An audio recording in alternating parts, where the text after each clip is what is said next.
सूरह कैफ कुरान पाक की 18वीं सूरत, एक ऐसी सूरत जो सिर्फ जुमे को पढ़ने के लिए नहीं बल्कि जिंदगी के हर मोड़ पर रोशनी बनने के लिए नाजिल होगी। अल्लाह ताला ने इस सूरत में 4 अजीम कहानियां बयान की हैं और हर कहानी में छुपी है एक गहरी नसीहत, एक लाजवाब सबक। पहली कहानी है असहाबे कैफ की। कुछ नौजवान जो ईमान बचाने के लिए अपने घरों को छोड़कर गार में सो जाते हैं।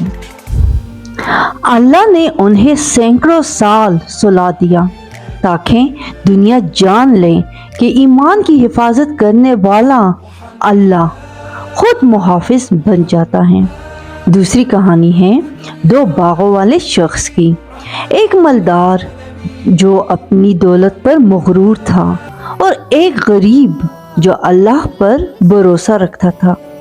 आखिरकार गुरूर हार गया और ईमान जीत गया।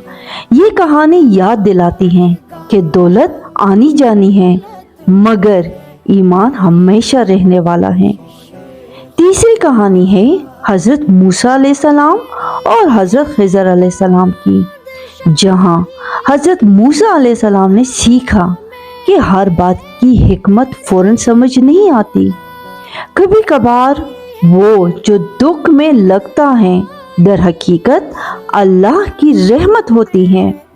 और चौथी कहानी है जुल्करनैन की, एक नेक और आदिल बादशाह जिसने अपनी ताकत लोगों की खिदमत में लगाई और याजूज माजूज के फसाद से इंसानों को बचाया। ये कहानी सिखाती है कि ताकत अमानत है, फख्र नहीं। 4 कहानियाँ 4 फितनों का जवाब, ईमान का, माल का, इल्म का और ताकत का। जो सूरह कैफ को समझ कर पढ़े अल्लाह उसे दुनिया के फितनों से और दज्जाल के फितनों से महफूज फरमा देता है।